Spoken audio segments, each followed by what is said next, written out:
Today's topic is the determination of HR recruitment. Determination of HR recruitment.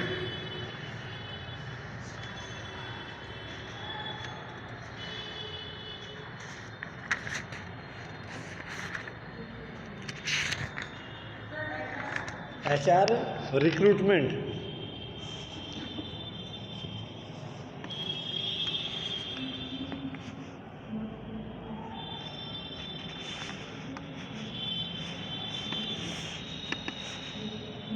HR recruitment means HR means होगा human resource और recruitment means अपने company में organisation में human resource की recruitment करने के लिए वो कौन कौन से फैक्टर्स होते हैं जो कि डिटरमाइन करते हैं कि अब हमें जो है अपने ह्यूमन रिसोर्स को कम करने चाहिए या बढ़ाने चाहिए। तो कुछ फैक्टर्स ऐसे होते हैं कंपनियों में जिनकी वजह से हमें पता लगता है कि शॉर्टेज हो रहा है ह्यूमन रिसोर्स का। जैसे कि इस वक्त कॉलेज में आपके देखिए, जिसमें तुम श्रुति फर्स्ट ईयर में आई होगी, उसमें आई थिंक श्रुति मैम थी, संजय सर थे। तो कई टीचर्स इस वक्त देखी होंगी जो छोड़ के चले गए कॉलेज। और प्रभा मैम भी थी तुम्हारे सामने, प्रभा मैम थी। तो कई टीचर्स जो है कॉलेज छोड़ के गए हुए हैं अभी। तो अभी डिपार्टमेंट में आप लोग जो टीचर की कमी पड़ रही है, तो यहाँ पे जो है HR रिक्रूटमेंट की ज़रूरत पड़ रही है। क्लासेस ज़्यादा हैं और लेने के लिए टीचर कम पड़ रहे हैं। इसी तरह किसी भी ऑर्गेनाइजेशन में, कंपनी में जो है, किसी भी ऑर्गेनाइजेशन में, कंपनी में रिक्रूटमेंट का जो है देखा जाता है कि एम्प्लॉयज़ की ज़रूरत है कि नहीं है। HR की ह्यूमन रिसोर्स को बढ़ाना है तो कितना बढ़ाना है, क्यों बढ़ाना है। जैसे कि कुछ ऐसे सीजन्स होते हैं, इसमें भी देखा था कि शॉर्ट टर्म बढ़ाना है कि लॉन्ग टर्म बढ़ाना है। कई काम ऐसे होते हैं जो कि सिर्फ शॉर्ट टर्म के लिए इसमें बूम आता है, उसके बाद फिर से वो एक एवरेज फ्लो में आ जाता है। शॉर्ट टाइम के लिए बूम आता है, उसके बाद फिर वो एवरेज फ्लो में आ जाता है। लेकिन उस शॉर्ट टाइम के बूम के लिए हमें जो पहले से प्रिपरेशन करना पड़ता है। जैसे कि छोटा सा एग्जांपल लीजिए, मिठाई का शॉप लीजिए।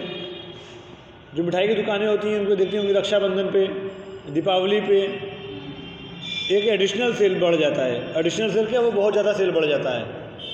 देखा होगा भीड़ लगे रहते हैं दुकानों पे जो है। तो क्या उस तरह की भीड़ हमेशा पूरे साल रहती हैं?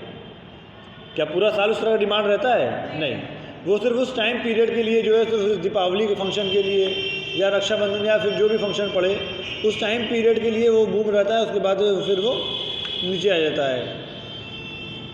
तो वो जो है उस पीरियड के लिए क्या उनको एम्प्लॉय की ज़रूरत पड़ती होगी अपने यहाँ, क्योंकि सेल अचानक से जो है कई गुना बढ़ जाता है उस दिन। उस 2-3 दिनों में जो है सेल के जो है कई गुने बढ़ जाते हैं। तो उसमें क्या एम्प्लॉयज़ की ज़रूरत पड़ती है। तो वैसे अगर एरिया में एम्प्लॉयज़, शॉर्ट टर्म एम्प्लॉयज़ की वहाँ पे ज़रूरत पड़ती है, क्योंकि उन्हें बहुत लॉन्ग टर्म के लिए एम्प्लॉयज़ नहीं रख सकते। वो डेली बेसिस पे अपने एम्प्लॉय मंगवाएंगे या वीकली बेसिस पे मंगवाएंगे, क्योंकि उस दिन काम ज़्यादा रहेगा। तो इसलिए वो होता है एक वीक के लिए एम्प्लॉय रखने की, एक हफ्ते का तुम्हें जो है 2,000 रुपये देंगे या 3,000 रुपये देंगे, एक हफ्ते के लिए आगे काम करो। तो वो परमानेंट एम्प्लॉय नहीं रखेंगे अपने यहाँ, क्योंकि जानते हैं कि एक हफ्ते बाद फिर से दोबारा हमारा मार्केट नीचे आ जाएगा और एवरेज सेल शुरू हो जाएगा, जिसके लिए हमारे पास ऑलरेडी एम्प्लॉय हैं। तो जो है वो एम्प्लॉय को अपने वापस कर देंगे। तो इसी को बोलते हैं कि HR प्लानिंग। कि हमें मालूम रहेगा कि अभी शॉर्ट टाइम के लिए हमारा मार्केट उठने वाला है, तो उसके लिए हमें एम्प्लॉयज़ की ज़रूरत है, ह्यूमन रिसोर्स की ज़रूरत है। और ह्यूमन रिसोर्स को हम रिक्रूट करेंगे, अपने यहाँ रखेंगे। और कोई ऐसा काम है जैसे कि जिसका सेल्स धीमे धीमे बढ़ते जा रहा है, जिसका कि सेल्स धीमे धीमे बढ़ते जा रहा है, जैसे कि कॉलेज का एग्जांपल लीजिए। पहले सिर्फ BCom था, लास्ट ईयर से MCom आ गया, अब MCom फर्स्ट ईयर था, अब MCom सेकेंड ईयर भी आ गया। ये हमें पता है कि ये क्लास बढ़ने वाला है। जिस तरह पिछले साल MCom फर्स्ट ईयर था, इस बार MCom सेकेंड ईयर में, फर्स्ट ईयर में बच्चे सेकेंड ईयर चले गए। तो हमें पता था कि इस बार सेकेंड ईयर बढ़ने वाला है। तो हमें यहाँ के परमानेंट एम्प्लॉय की ज़रूरत है, परमानेंट टीचर्स की ज़रूरत है, जो कि हमें पूरे साल अवेलेबल रहे। शॉर्ट टर्म के लिए यहाँ पे ज़रूरत नहीं है। जब हमने मिठाई की दुकान एग्जांपल दिया, वहाँ पे शॉर्ट टर्म एग्जांपल था कि शॉर्ट टर्म के लिए हमें ज़रूरत थी, सिर्फ कुछ दिन बाद दोबारा हमारा सेल्स एवरेज हो जाएगा। वो कुछ टाइम का बूम था। बट कॉलेज में आपको जो टीचर आएंगे वो कुछ टाइम के लिए नहीं आएंगे, क्योंकि वो क्लास रेगुलर चलना है, पूरे साल चलना है। तो जो भी आएंगे लॉन्ग टर्म के लिए आएंगे। तो ये डिफरेंस है। तो ये भी देखना पड़ता है कि शॉर्ट टर्म एम्प्लॉय की ज़रूरत है हमें कि लॉन्ग टर्म एम्प्लॉय की ज़रूरत है। जो हमें ह्यूमन रिसोर्स चाह रहा है वो शॉर्ट टर्म चाहिए कि लॉन्ग टर्म चाहिए। तो कुछ फैक्टर्स होते हैं जो कि डिटरमाइन करते हैं ह्यूमन रिसोर्स के रिक्वायरमेंट को। जो जैसा कि आपने हेडिंग में डाला, हेडिंग क्या डाला है आपने, हेडिंग डिटर्मिनेंट्स ऑफ, वो कौन कौन से डिटर्मिनेंट्स हैं जो कि human resource requirement, human resource recruitment के लिए असर डालते हैं। पहला first, objective of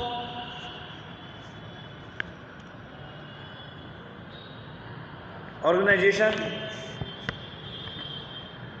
objective of organisation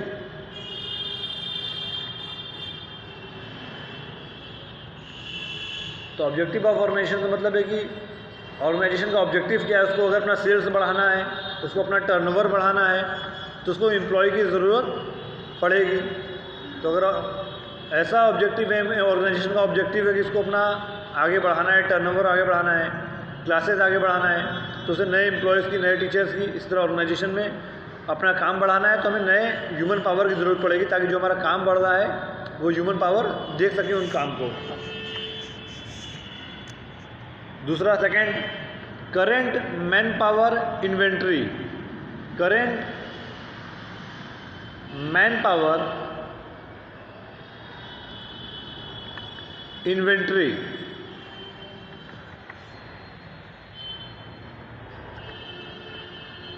means current जो आपके पास स्टॉक है मैन पावर का, जो एम्प्लॉयज़ का आपके पास करंट फोर्स है, वो क्या सफिशिएंट है आपके फ्यूचर प्लानिंग के हिसाब से या नहीं। अगर आपका जो मैन पावर सफिशिएंट है फ्यूचर प्लानिंग के हिसाब से, तो आपको बढ़ाने की कोई ज़रूरत नहीं पड़ेगी।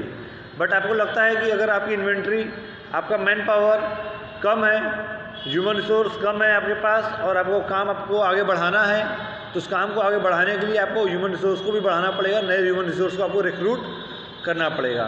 तो current human resource inventory means current जो मैन पावर आपके पास है, करंट ह्यूमन रिसोर्स इन्वेंट्री जो आपके पास है, वो अगर सफिशिएंट है तो आपको नए रिक्रूटमेंट की ज़रूरत नहीं है। बट वो अगर सफिशिएंट नहीं है और आपको जो आगे काम बढ़ाना है, तो आपको नए एम्प्लॉय को भी अपने साथ ऐड करना पड़ेगा, रिक्रूट करना पड़ेगा।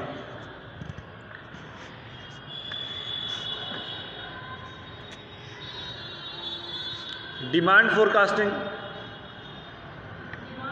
डिमांड फोरकास्टिंग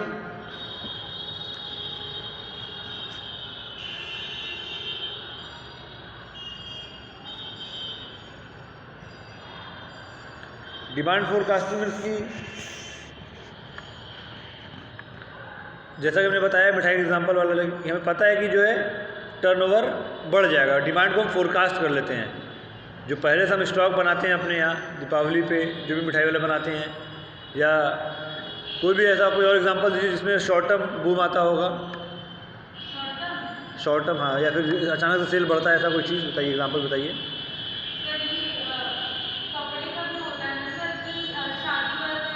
हाँ, शादी में या फिर कोई फेस्टिवल पड़ जाए, दीपावली पड़ जाए या ईद पड़ जाए, हाँ, शादी उदी भी उस तरह में जो है बूम आता है, तो उस तरह के शॉर्ट टाइम इसमें भी बूम आता है। तो उसमें भी हम लोग को लगता है कि जो है डिमांड फोरकास्ट कर लेते हैं लोग कि अब ये लगन शुरू हो रहा है या फेस्टिवल शुरू होने वाला है, तो उसमें जो है उसके हिसाब से अपने स्टॉक रखते हैं और अपने एम्प्लॉय भी बढ़ा लेते हैं कि दिखाने के लिए अगर अपने एक साथ कस्टमर्स आ जाएँ तो हमारे पास एम्प्लॉय कम ना पड़े दिखाने के लिए, हमारा कस्टमर वापस ना निकल जाए दुकान के कि कोई दिखाने वाला उसको नहीं है। हाँ, तो डिमांड फोरकास्ट करना भी सही कि आने वाले सीज़न में डिमांड को फोरकास्ट करना कि आगे वाले समय जो डिमांड बढ़ेगा और उस बढ़ने के हिसाब से उसको अपने यहाँ एम्प्लॉय को हम मैनेज करें कि अपने एम्प्लॉय बढ़ाएं और कस्टमर हमारा वापस ना जाए। डिमांड बढ़ता है, कस्टमर एक साथ भी आ जाते हैं ढेर सारे, तो उसे मैनेज करने के लिए हमारे पास एम्प्लॉय रहे। तो डिमांड फोरकास्टिंग।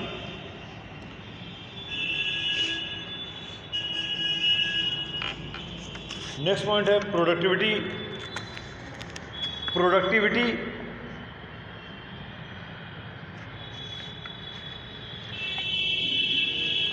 प्रोडक्टिविटी मीन्स की वही प्रोडक्ट को बढ़ाना, मैन्युफैक्चरिंग को बढ़ाना। अगर हम अपनी मैन्युफैक्चरिंग को हमें बढ़ाना है तो हमें नए एम्प्लॉयज़ की ज़रूरत पड़ेगी, क्योंकि कोई भी बिजनेसमैन एक्स्ट्रा ह्यूमन पावर नहीं रखा होता है। कोई भी बिजनेसमैन वो बेफिजूल का जो है ह्यूमन रिसोर्स को या एम्प्लॉय अपने यहाँ नहीं रखा रहता है। किसी भी प्राइवेट बिजनेसमैन को शौक नहीं पड़ा है कि वो फालतू फिजूल खर्च करे या पैसा फालतू का दे किसी स्टाफ को रखे। वो उतना ही मैन पावर रखता है, उतनी ही एम्प्लॉय रखता है कि जितनी उसकी रिक्वायरमेंट है।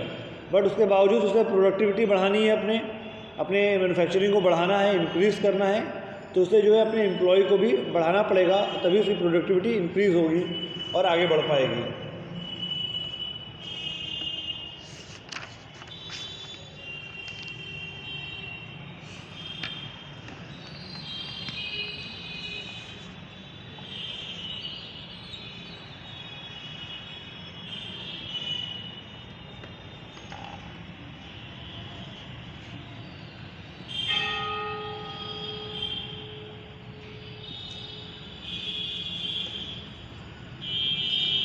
नेक्स्ट पॉइंट की employees resignations. Employees resignations, employees resignation means resign कर दें। एम्प्लॉयज़ रेजिग्नेशन कि हम अगर अपनी प्रोडक्टिविटी को बढ़ाना है तब भी हमें एम्प्लॉय की ज़रूरत पड़ेगी, बट हमें अपनी प्रोडक्टिविटी बढ़ानी नहीं है, अपना टर्नओवर नहीं बढ़ाना है। जो फ्लो एवरेज फ्लो चल रहा है उसी फ्लो में अपने आप को चलवाना है, लेकिन उसके बीच में हमारी कोई एम्प्लॉय छोड़ के चल जाए, हमारा कोई टर्नओवर भी नहीं बढ़ रहा है, हमारा कोई डिमांड भी नहीं बढ़ रहा है, जो एवरेज फ्लो चल रहा था वही एवरेज फ्लो चल रहा है, लेकिन हमारा कोई एम्प्लॉय छोड़ के चला जाए तो इफ़ेक्ट नहीं पड़ेगा हमारे डिमांड पे, लेकिन हमें ज़रूरत पड़ेगा उसकी जगह कोई नई एम्प्लॉय का। ये हम पॉइंट जो पढ़ा रहे हैं ये डिटर्मिनेंट्स ऑफ एचआर रिक्रूटमेंट, वो कौन से फैक्टर्स होते हैं कि जो कि ह्यूमन रिसोर्स रिक्रूटमेंट पे असर डालते हैं। ह्यूमन रिसोर्स रिक्रूटमेंट पे वो कौन से फैक्टर्स हैं असर डालते हैं। तो कोई हमारा पुराने एम्प्लॉय अगर छोड़ के चले जाएंगे, 2-3 एम्प्लॉय चले गए, तो हमें फिर उनकी जगह कोई ना कोई नए एम्प्लॉय को रखना पड़ेगा, तो हमें नए एम्प्लॉय को रिक्रूट वहाँ पे करना पड़ेगा। तो वही एम्प्लॉय रेजिग्नेशन मीन्स की अगर पुराना एम्प्लॉय अगर हमें छोड़ के चल जाता है, पुराना एम्प्लॉय हमें छोड़ के चल जाता है, तो जिसकी वजह से हमें नए एम्प्लॉय को रखने की ज़रूरत पड़ेगा। कोई अगर रिज़ाइन करके चल जाता है तो हमें उसकी जगह नए एम्प्लॉय को रखना पड़ेगा, रिक्रूट करना पड़ेगा। ये एक फैक्टर होता है एचआर रिक्रूटमेंट का। नेक्स्ट पॉइंट इसमें एम्प्लॉयज़ रिटायरमेंट। एम्प्लॉयज़ रिटायरमेंट,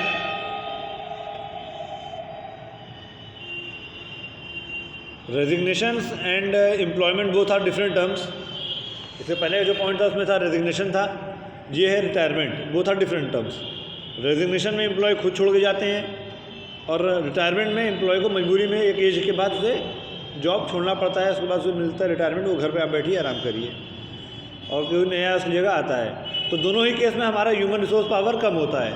चाहे एम्प्लॉय रिज़ाइन करके जाए तो भी हमारे ऑर्गेनाइजेशन में ह्यूमन रिसोर्स कम होंगे, या फिर एम्प्लॉय छोड़ के जाए या फिर रिटायर हो, या फिर एम्प्लॉय रिटायर हो, तो भी हमारे यहाँ ह्यूमन रिसोर्स जो है कम होते हैं, हमारे यहाँ लोग कम होते हैं, एम्प्लॉय कम होते हैं। तो उस केस में भी हमें नए एम्प्लॉय की ज़रूरत पड़ेगी, ताकि उसकी जगह आके कोई नया एम्प्लॉय अपना काम करे, या फिर जो पुराना एम्प्लॉय चला गया है उसकी जिम्मेदारियाँ वो बियर करे। तो रिजिग्नेशन में भी एम्प्लॉय कम होते हैं, रिटायरमेंट में भी एम्प्लॉय कम करते हैं। ये दोनों एक रीज़न होते हैं हमें नए एचआर रिक्रूटमेंट के लिए, ये दोनों फैक्टर्स होते हैं नए एचआर रिक्रूटमेंट के लिए।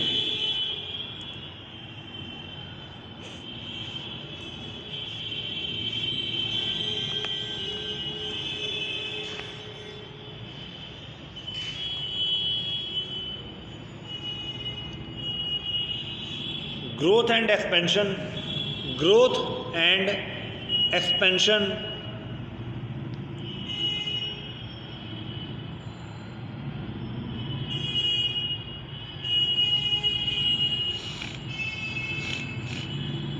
ग्रोथ एंड एक्सपेंशन मतलब कि अगर हमने ऑर्गेनाइजेशन का हम ग्रोथ कर रहे हैं, नया एक्सपेंशन कर रहे हैं, नए ब्रांचेस खोल रहे हैं, तो जहाँ जहाँ हम नया ब्रांच खोलेंगे वहाँ पर हमने एम्प्लॉय मैन पावर की ज़रूरत पड़ेगी। जितना हम एक्सपेंड करेंगे अपने ऑर्गेनाइजेशन को, अपने कंपनी को, तो एक्सपेंशन में जहाँ जहाँ हम नए नए ब्रांचेस खोलेंगे हर ब्रांचेस पे हमें नए लोगों की ज़रूरत पड़ेगी, जो कि उस ब्रांच का जो है देख रेख कर सके, वहाँ के टर्नओवर के, वहाँ के चीज़ों को मेंटेन कर सकें। वो चाहे जो भी हो, चाहे साफ़ सफाई हो, चाहे वहाँ का सेल्स हो, उन चीज़ों को मेंटेन करने के लिए हमें नए एम्प्लॉयज़ की ज़रूरत पड़ेगी। कितने पॉइंट्स हुए श्रुति?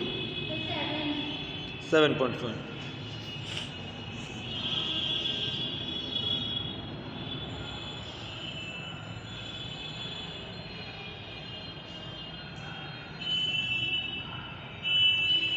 Changes in government policy, changes in government policy means अगर गवर्नमेंट में पॉलिसी में कुछ चेंज आती है, चेंजेस इन गवर्नमेंट पॉलिसी मतलब है कि अगर गवर्नमेंट की किसी पॉलिसी में चेंज आती है, बदलाव आता है, जैसे कि गवर्नमेंट पहले बोलता है, अभी गवर्नमेंट बोलता है कि डेली जो है 8 घंटे का आप काम ले सकते हैं, या एक वीक में आप किसी पर्सन से 48 आवर्स का, इस तरह से काम गवर्नमेंट की पॉलिसी है कि 48 आवर्स का आप काम ले सकते हैं, ठीक है। और गवर्नमेंट की पॉलिसी चेंज हो जाती है तो बोलता है कि अगर आप किसी एक एम्प्लॉय से मैक्सिमम 48 आवर्स की जगह 30 आवर्स ही काम करवा सकते हैं, 30 घंटे। अभी जो 48 घंटे हैं, एक एग्जांपल लीजिए, मान लीजिए अभी 50 घंटे एग्जांपल लीजिए, गवर्नमेंट बोल रहा है कि एक वीक में एक एम्प्लॉय से आप 50 घंटे ही अपने यहाँ काम करवा सकते हैं, उससे ज़्यादा आप काम नहीं करवा सकते हैं। एक वीक में 50 घंटे, चाहे आप 3 दिन में 50 घंटे काम करवा लीजिए, 3 दिन लगातार बैठा के, या 5 दिन में 50 घंटे, डेली 10 घंटे बुलाइए और 5 दिन उसको अपने यहाँ बुलाइए, मंडे से लेके फ्राइडे तक डेली 10 घंटे काम करवाइए, उससे 50 घंटे तब भी हो जाएंगे। फ्राइडे तक काम कराइए, सैटरडे संडे छुट्टी दीजिए उसे, ठीक है। और गवर्नमेंट की पॉलिसी चेंज हो गई तो अब बोला कि आप एक पर्सन से सिर्फ 30 घंटे काम करवा सकते हैं, 50 घंटे काम नहीं करवा सकते हैं। अब गवर्नमेंट की पॉलिसी चेंज हो गई, 30 घंटे हो गए, तो मीन्स अब उसको 20 घंटे कम काम करने पड़ेंगे। तो उस 20 घंटे कम काम करने के लिए फिर नए एम्प्लॉय की ज़रूरत पड़ेगी, क्योंकि पहले हम उसी पर्सन से ज़्यादा काम करवा लिया करते रहे, 50 घंटे काम करवाते थे, गवर्नमेंट का रूल था उसके अकॉर्डिंग। बट गवर्नमेंट ने अब रूल चेंज कर दिया, अब बोल दिया कि आप मैक्सिमम 30 घंटे ही काम करवा सकते हैं एक वीक में एक एम्प्लॉय से, हर हफ्ते एक एम्प्लॉय से 30 घंटे काम करवा सकते हैं। तो अब हमें क्या, उस 20 घंटे का जो बचा हुआ काम है उसका करने के लिए हमें सिर्फ एक एम्प्लॉय वो तो रहेगा नहीं। अगर हमारे यहाँ 10 एम्प्लॉय हैं, पहले 10 एम्प्लॉय हमारे यहाँ डेली एक हफ्ते में 50 घंटे काम करते थे, अब नियम बदल गया, उन 10 एम्प्लॉय हमें अब 30 घंटे काम कराना पड़ेगा। अब 20 घंटे इंटू 10 करेंगे तो मतलब 200 घंटे हमारा अब एक्स्ट्रा हो गया। अब 200 घंटे हमें एक्स्ट्रा हो गया, जो बचा है, जो 200 घंटे काम हमें अब 200 घंटे के लिए नए एम्प्लॉय को रखवाना पड़ेगा, ठीक है। समझ रही नहीं इस चीज़ को? तो उस 200 घंटे जो काम बच रहा है उसके लिए हमें फिर नए एम्प्लॉय रखना पड़ेगा, क्योंकि वो पहले एम्प्लॉय, वही एम्प्लॉय 50 घंटे काम करता रहा, वही एम्प्लॉय को 30 घंटे सिर्फ काम करवाना है हमें। तो बचा हुए 20 घंटे के लिए हमें कोई नए एम्प्लॉय को रखना पड़ेगा, जो कि एक वजह हो सकता है HR रिक्रूटमेंट का एक डिटर्मिनेंट हो सकता है कि गवर्नमेंट की पॉलिसी बदल जाए। तो these are the points in determinants of HR recruitment. ये पॉइंट्स सफिशिएंट एट पॉइंट्स